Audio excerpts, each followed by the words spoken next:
RAMUKA TV nk'ibisanzwe ni za Open the creator Rwanda the creator Impano nk'ibisanzwe. Ngira ngo rero murabizi tubagerera henshi tukabagezaho inkuru nyinshi zigiye zitandukanye. Uyu muntu mubona imbere yacu ni umunyamuziki ndetse akaba n'umukinnyi wa filime. Twamugezeho twamusuye mu rugo, reka aze atubwire byinshi byerekeranye n'ubuzima bwe ndetse na filime muri iyi minsi ari gukina.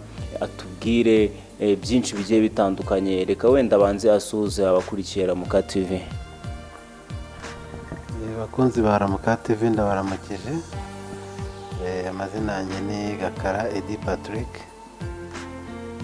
Nkaba koko nk'uko umunyamakuru wa RAMUKA TV abivuze, abandi umukinnyi wa filime ndi n'umuhanzi ndetse n'umwanditsi w'ibyo byose. Yego mwabyumvishe cyane ngo ni umwanditsi ndetse akaba umukinnyi wa filime ndetse akaba ari n'umuhanzi. Ese urumva iyo mirimo yose ni imirimo igendanye na social media cyane. Ese wenda reka twirasire ku ntego, iyo mirimo yifatanya gute yose hamwe ko twumvisha ari myinshi cyane? Reka buriya reka nkubwire, nk'ubu urabona ko mwansuye ari ku mugoroba. Nuvuga ngo iyo ndangije akazi kanjye buri kintu ngiha umwanya. Ubu sinshobora kuryama ntacuranze. Hari uburyo busha nsigaye nicurangiramo njyenyine bivanye n'izi za covid, tugacuranga ibintu bikagenda neza. Ikindi nanone ku bijyanye na filime ni ibintu maze igihe naratekereje gukora. Hari igihe ubona ibintu bihari ukumva nta kundi watanga message, kumva ari uruhare rwa buri munyarwanda ko yatanga message akurikije uko abona ikibazo gihari kimeze. Rero niyo mpamvu muri filime In My Office, ni filime ifite intego mu by'ukuri yo kurwanya ruswa cyane cyane ishingiye ku gitsina, kuko ruswa ishingiye ku gitsina irimo irasenya ingo, irimo irica umuco, iratuma abantu bakora ibidakorwa kugira ngo babashe kugera ku byo bageraho. Urabona cyane cyane muri iyi minsi nk'abana benshi b'urubyiruko nta bushobozi bafite, bigatuma rero bakoresha intwaro bafite ariyo ruswa y'igitsina. Leta ikabyamagana ariko bikananirwa gucika. Niyo mpamvu rero navuze ngo reka nashyireho akanjye kubyandika. Nta nubwo ari ibintu bigoye kuko ibyo dukina nka 60% ni realite bibaho. Yego birumvikana cyane. Ese wenda In My Office hari abantu benshi bajya bayireba ugasanga bakomantinzeho bakibaza byinshi, umusaza arimo akina n'abakobwa, umusaza ari kumwe n'abakobwa, ibintu. Ese ibiriya bintu nta ngaruka bikugira mu buzima busanzwe? Nibyo koko njya mbibona, hari abandika, hari abavuga, hari abo duhura bakambwira ngo bimeze bite, iteka bikunda gusubiza ngo ntacyo mbaye. Hari abantu bamwe nkitangirira ku byutsi by'imiziki, ajya gucuranga tugagucuranga, noneho ngiye nkajya imbere nkacuranga abandi bakabyina. Buriya ucuranga nta nubwo ubona umwanya wo kujya mu bindi, ariko wa wundi uri kubyina we afite n'umwanya wo kujya mu bindi. Ariko bwacya mu gitondo nkasanga ba bandi babyinaga nibo bari kunjyaho bankoreyeho inama. Ahubwo ariko njye ncuranga, ahubwo mwebwe muri gukora ibyo muri kuvuga biba bikorerwa mu tubari. Ni ngo rero akenshi burya nta n'umwanya wo kuvuga ibyo bintu. Dusigaye dufite abantu benshi b'imburamukoro. Nk'ubu wa mugani, niba nza nkandika filime nkaza nkacuranga nkajya mu kazi kanjye ku munsi, ntabwo nabona umwanya wo kujya kuranga kanaka ngo njye kumuvugaho. Bariya rero ntabwo imburamukoro zijya zibura, ntabwo ushobora kuza imburamukoro kuvuga. Yego birumvikana rero abakomeje gukurikirana RAMUKA TV ngira ngo muri kugenda mumenya byinshi bigiye bitandukanye. In My Office turi kuyibona igeze kuri episode ya 3. Ese muri kuduteganyiriza iki mu bikurikira? Muri make mudushiriraho gake mu gihe ibindi bitaraza. Ni ukuvuga ngo nakabangaga muhishiwe, kuko muheruka kuyibona mwabonye ko muzehe kibaya ibintu byari byamukomeranye. Buriya wenda niba azahitamo gucika, niba azahitamo kugira, bizaterwa n'isomo rizaba riteganyijwe, kuko ushobora no kurya ruswa wenda ejo ukayireka, cyangwa ushobora no kuba urya ruswa ariko ya ruswa nayo ikakugiraho ingaruka. Iryo ni ryo somo ririmo. Nka rero nshishikariza rwose hano gukurikira In My Office, kuko ni filime izarangira ari uko ruswa irangiye. Uko ruswa izajya yiga ubwenge niko natwe episode izagiza. Umaze kubona yuko byatangiriye mu biro, bitangirira mu tubari, bigeraho umugore asuzugura umugabo yabitegetswe na shebuja. Ibyo ni ibintu biriho, ugasanga muri iyi minsi hari ikintu ngiye sigaye mbona nkabona kirambabaje. Sigaye usanga hari itotezwa, kera twabaga ari itotezwa ry'abagore, ariko sigaye ni itotezwa ry'abagabo. Ugasanga nyine umugore niba akorana n'umuntu nk'uriya ukorana na muzehe kibaya muri filime, arataha ugasanga koko bya bindi bamusabye ku kazi byo gusuzugura kugira gute abishyize mu bikorwa. Harimo ubusigaye usanga ingo nyinshi zirimo ibibazo muri iyi minsi. nawe In My Office ni filime kazajya kaba gato keza, gato gasize isomo. Ntabwo intego ya RAMUKA ya In My Office ari ukuvugira ibintu umunsi umwe. Ni nk'ikinini turi kugenda dutanga. Rwose hari ibintu byinshi ruswa iri kwangiza kandi bigaragara, ukanibaza. Haba hari imanza zicibwa ugasanga zajemo za ruswa, ugasanga umuntu aciye urubanza, ukibaza se uyu muntu waciye urubanza yari afite ubwenge cyangwa ntabwo yari afite. Ibyo rero twebwe muri In My Office ibyo byose tuzagenda tunoshaho. Ikinshimisha cyane ni uko mesaje itangiye kumvikana. Hari abantu benshi basigaye bakambwira ati muzehe kibaya ugiye kudukoraho, muzehe kibaya ibiki waduteje abantu. Ndavuga nuke nubwo intego ya muzehe kibaya nyine niyo ngiyo yagezeho. Ibyo kuvuga rero ngo umuntu akinana n'abana b'abakobwa ngo ari umusaza, ese reka nkubaze, abana b'abakobwa baturuka kuri bande? Abana b'abakobwa urumva barabyarwa nk'ibisanzwe, niko tuba tubizi. Babyarwa n'abapapa ndetse n'abamama. Ndashaka kukubaza ariko namwe mujye mudusubiza. Ndakubajije ngo abana b'abakobwa babyarwa n'abandi. Ese iyo ubyaye umwana agakura kugera igihe ashobora gukina filime, wowe uba umaze kuba iki? Si umaze kuba umusaza? None zo umusaza akinanye n'umwana yabyaye, n'umwana ungana n'uwo yabyaye, umuti se ni ukubwitaza cyangwa umuti ni ukubegera? Umuti ni ukubata abo bana cyangwa umuti ni ukubegera mugakinana? Aho ngaho ndumva icya mbere kubegera mugakinana nta kintu byaba bitwaye. Nanjye mbona nta mbogamizi ziba zirimo rwose, cyane ko haba harimo no kwigisha, kuko buriya ntabwo ushobora kwigisha uhereye kuri uwo musaza gusa, ahubwo wagomba no kuza muri urwo rubyiruko, abantu batoya, kugira ngo mesaje ibashe gutangwa neza. Niko nanjye mbyumva. Nibyo nyine nakubwiye ngo ntago abantu b'imburamukoro bazabuza abantu bafite mesaje yigisha ifasha igihugu kuyitanga. Kandi buriya ari ikintu kibaho, ukuntu abantu bavuga ibigoramye imihoro ikarakara. Ushobora gukina ikintu umuntu akumva cyamubayeho cyangwa agikora, ese umuntu azakuvuga neza? Ndashaka guha urugero mu bintu by'indirimbo twagendaga ducuranga. Wacuraga indirimbo nta n'ikindi ugambiriye, we nanjye uko yitwa umusonga, abantu bavuga umusonga. Nkora esikariye bate esikariye bimeze gute, nkora akanote ka 500 batarapfuye. Ni ibintu dukora kugira ngo dushimishe abantu, ni ibintu dukora kugira ngo dutange mesaje. Niyo mpamvu ubuhanzi bwacu butandukanye n'ubw'uyu munsi. None se baragira ngo ninjya kuririmba nzaririmbe wenda ngo ngo niyerekiremo cyangwa ugire gute? Nzaririmba mesaje. Ninakina filime nzakina filime ifite mesaje. Erega buriya habonetse urubyiruko rubikina ntabwo twabijyamo, ariko turabijyamo kubera ko tubona nta babikora bahari.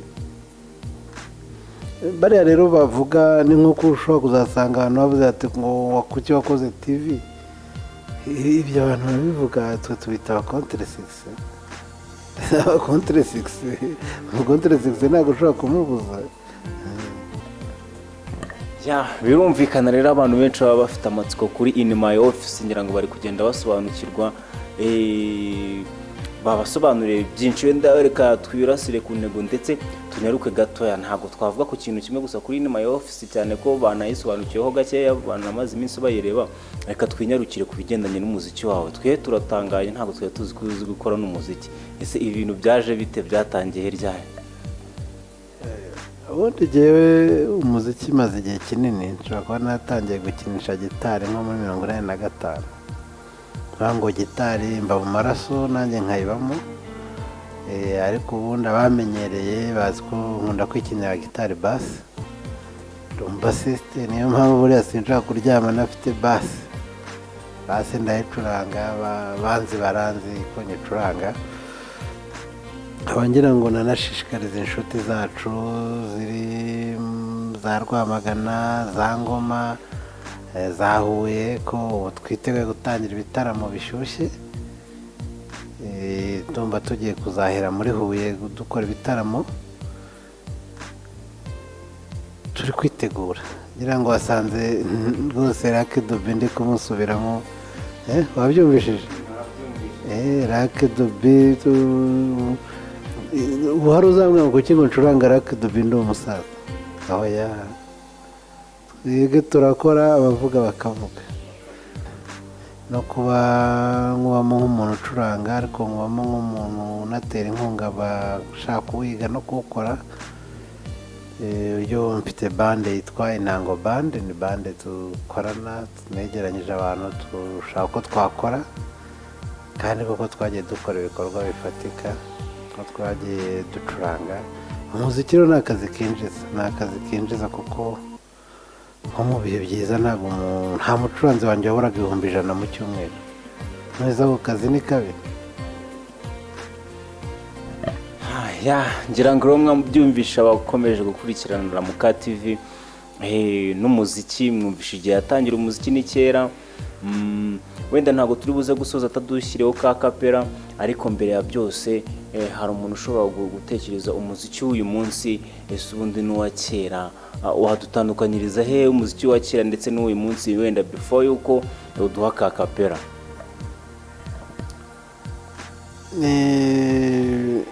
Hari icyo bihuriyeho n'icyo bitandukaniyeho. Icyo bihuriyeho bose bararirimba, ariko icyo bitandukaniyeho n'ibyo baririmba.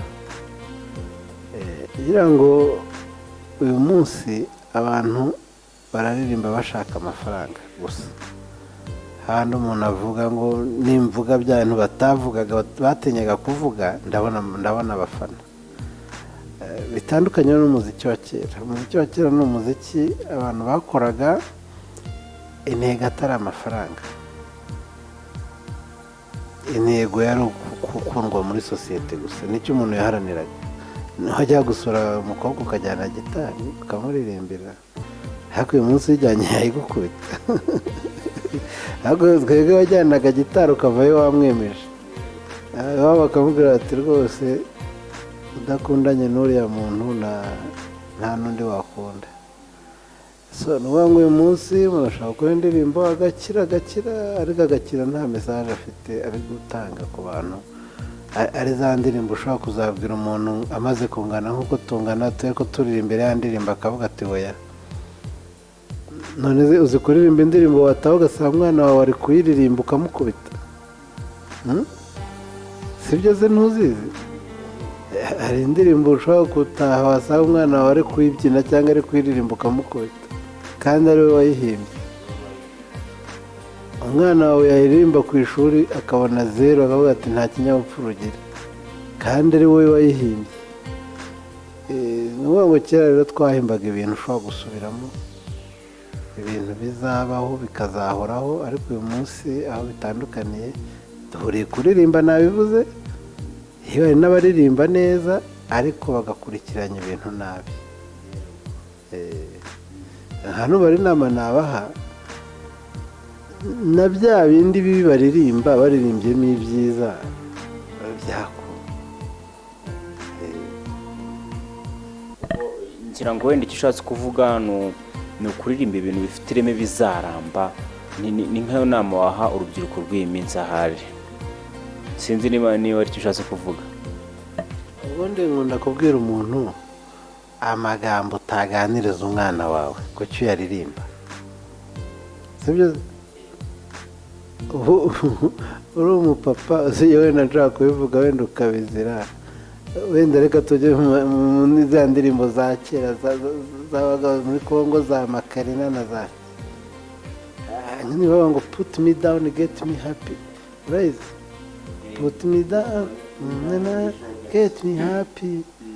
Ibyo ni ibishitani. ubwo se gutashya umwana wawe ubwira ngo mushyira hasi ngo unyurire, wamugenza gute? none neze gutyo uririmba ibyo bintu uri bujye gukubitira umwana wawe, wowe ubibona ute? Yes, ngira ngo rero mwamubonye ni umuhanzi, ni umukinnyi wa filime, ni umwanditsi, ndetse yewe ni n'umujyanama, ntabwo yakugira inama. Ngira ngo rero wenda ntabwo dushobora gusoza ataduhaye kuri kapera cyangwa se ataturirimbeho kuri za ndirimbo z'umwimerere, kugira ngo natwe twumve kabisa izo ndirimbo za kera zari zimeze neza cyane. Reka aducire ku mangira aduhe ka kapera kabisa. Karibu. Yambe ndagukumbuye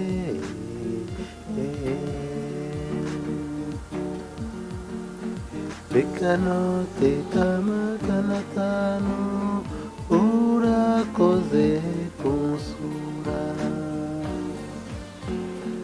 ariko igikwiye uzohereze n'abakuru bawe. Iyo nkubonye ndanezerwa umutima ugaseka. Yambi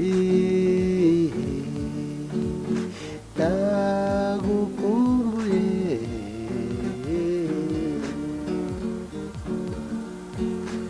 reka noteka magana atanu urakoze kunsura. Wow, indirimbo nziza cyane kabisa. Sinzi niba nawe uri gukurikirana iki kiganiro, sinzi niba nawe utari wabaye nk'ugiye gusinzira. Indirimbo nziza cyane. Indirimbo yakoze ryari? Ikanote nayikoze ejo bundi muri covid. Ejo bundi? Iyi ngiyi ni ejo bundi? Ko numva wagira ngo ni muri za ndirimbo zimwe za kera z'umwimerere. Nyine nibyo nakubwiye, twe ibyo dukora ni ibitumazemo igihe. Nyine ndayihimba nyine ukumva ko ari iya kera nyine. Ni indirimbo nakoze hano muri covid, nubwo umuntu wese yabonye agaciro k'amafaranga. Wabonaga inoti ya 500 ukavuga uti mani ishobora byose urakoze, ariko wamara kwishyikira wareba n'ibibazo bihari ukibaza uko wisaranganya bikaba ikibazo. noneho ugasenga rero ukavuga uti mana rwose wambwire n'iza 500 n'iz'igihumbi n'iza 500 nazo nkabona kandi kamwe. njya nibuka hari umuvandimwe wageze kunyohereza udufaranga ari muri Amerika, Imana imuhe atumpaye, ndavuga nti ndatunguwe. yampamagara saa 6 z'ijoro ati reba kuri telefone, ndeye nsanga hariho ndabyibuka n'ibihumbi nka 18, ariko byangirira akamaro. mu gihe mu bundi buzima busanzwe 18 ushobora no kwegura umuntu akabyera. Ati mbeka note ka 500 uzaze kunsura, ndetse umbwirire na bakuru bawe nabo baze, nabo bangereho. Nice song kabisa. Muri ko hari ikintu ugeze gukomozaho, uvuga ko mbere mwajyaga mubonamo amafaranga mu 100 mu mafaranga ndetse menshi. Ese muri iyi minsi nta kuntu biri kugenda? Se umuntu aramutse abakeneye yababona ate? muri iyi minsi isosi yaguyemo ubushishi, ariko ntabwo ari twe twenyine byabayeho, byabaye ku bantu bose. Ariko rero duke twakomeje tuboneka, twagiye tuboneka two kwigisha abantu, kwigisha abantu gucuranga. Hari ababishaka, abanzanira abana batoya ati nyigishiriza umwana, kuko uriya gihe ndi kwigisha umwana ntabwo mwigisha gusa byo gucuranga, namwigisha umuco yagombye kugira nk'umunyamuziki. Ntabwo burya ari byiza ngire ngo nanabibwira abantu, si buri muntu wese ukwiye gufata ngo umuhe umwana amwigishe gucuranga, kuko ushobora guha umwana ngo agiye kwiga gucuranga akareka ishuri, ushobora guha umwana ngo agiye kwiga gucuranga ugasanga agiye kunywa urumogi aho kwiga aho gucuranga. Ubwo nkangurira ababyeyi ko mu guha umuntu ubigishiriza umwana gucuranga, mujye munabanza murebe n'uwo muntu indero afite, kuko yaha undi mwana indero. Uduke two kwigisha twagiye tuboneka n'abantu b'inshuti. Buriya abantu b'inshuti hari uwo wahuraga nawe akavuga ati uriya muzehe ntugicuranga, ukabona aguhaye 5 aguhaye 10, ubuze ugasanga b'abafana bacu bagiye batuba bugufi. Yego, birumvikana. Twaganiriye byinshi bigiye bitandukanye, ngira ngo mwamubonye afite impano nyinshi zigiye zitandukanye. Wenda dusoza, kiriya ijambo rimwe ushobora kuba wabwira umwana w'urubyiruko muri iyi minsi uteganya kuba yakinjira mu bintu by'umuzika, wenda nagira ijambo rimwe ushobora kuba wabubwira, cyangwa se wavuga ku bigendanye na ruswa y'igitsina, ubundi dusoze. Icyo nabwira abana b'urubyiruko ni ukudashakukira batakoze. Ntawe ukira atakoze, burya ntibazakubeshya. Ntabwo wabyuka ngo uyu munsi ujye ngo wakoze indirimbo imwe ngo urakize, oya, ni wa mukiro ejo ugenda. Burya iyo ukize ukibagirwa icyagukijije nta minsi ubimarana. Ndagira ngo mbibwire na bariya rwose agira ry'agatira Imana bagafata indirimbo yakabona miliyoni 10, miliyoni zingahe. Iyo wibagiwe icyagukijije ya mafaranga aragenda. Icyo ni kimwe nababwira. Ikindi navuga ni uko kudacika intege. Kudacika intege, buriya hari abantu batifana. Wowe urabanza ukifana, wakora indirimbo yawe ukifana, wajya n'ahantu uti nanjye mumpe indirimbi. Ariko icya mbere ni ukudacika intege, icya kabiri ni ugukunda, kwikunda ugakunda n'ibyawe kugira ngo ubone kubikundisha abandi. Hari umuntu ushobora kubwira uti ngwino kuri radiyo ntavuga indirimbo yakavuga iz'abandi, izakundi ugasanga ntayirimo. Ngira inama abantu yo gukunda ibyabo. Hanyuma ku bijyanye na ruswa yo ku gitsina, bayirya ari menge. Bayirya ari menge, kuko amabanga yayo yose ndayazi, nzayavuga. Hanyuma ku bafite amatsiko y'ibindi bice bya nyuma ya ofisi bigiye kuza, biranuriye bizaba bifite ikirungo, kuko kuriya kwirukanka kwa muzehe kibaya ntabwo kwasize ubusa. Niba bitaramuhiriye bitamuhira bizamugwa nabi. Ariko buriya si muzehe kibaya wirutse. Muzehe kibaya ahagarariye ba bagabo bose batwara kuriya. Bariya abagore bahagarariye abagore bose. Hari indirimbo yitwa ngo sinamakosa, urayizi? Ngasilazani niwe wana turapiki, nguriya mugore katari uwawe nanjye akaba atari uwanjye, njye nawe turapiki. Na bariya abagore rero barwanye, ari uriya musaza muzehe kibaya si uwabo, nabo ntawe wari ufite uburenganzira buruta ubwundi. Nk'uriya mugore wenda yari yataye umugabo, wa wundi nawe ntituzi, wa mwana uriya twita Gashyushyu, ntituzi amateka ye. Ngira ngo muri filime zose mu muntu arimo agenda, ntabwo tuzi niba ari umugore wenda wataye umugabo cyangwa se ikibazo afite. Hari igihe wenda tuzasanga ajya gukiza ibibazo by'ahandi nawe yabisize mu rugo.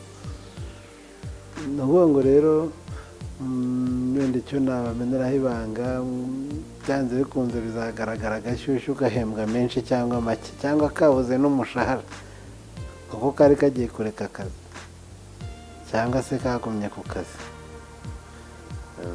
Hanyuma wanga badushaka badukura he? Nta muntu uboneka nkanjye, ndaboneka kuko isaha yose umuntu anshakiye arambona, nubaha gahunda z'abandi cyane. Ni ukuvuga ngo rero nimero zanjye ni 0788509456. Ushaka ko tukwamamariza, ushaka ko twigishiriza umwana umuziki, ushaka ko utugezaho ikibazo wahuye nacyo cy'akarengane kavuye kuri ruswa, turahari kugufasha. Hari benshi bazigambwira ngo tubiryamo amafaranga. Nta mafaranga turi kuryamo, ni ibintu turi gukora kubwo gukunda igihugu cyacu no gukunda politiki y'u Rwanda yo kurwanya ruswa. Ndumva ari icyo navuga. Yes, ngira ngo rero ni byinshi cyane tuganiriye. Mwamubonye, ni umuhanzi, akaba umukinnyi wa filime, akaba umwanditsi, byinshi mwabyumviye bye. Ngira ngo rero wowe utarakanda subscribe kugira ngo ujye ukomeza gukurikirana ibiganiro byose Ramuka TV icishaho, waba uri gusigara cyane. Ikiganiro ni nakagaruka cyari bite iwacu. Murakoze cyane. Yari Zaupeng the creator, the creator Imana. Ciao.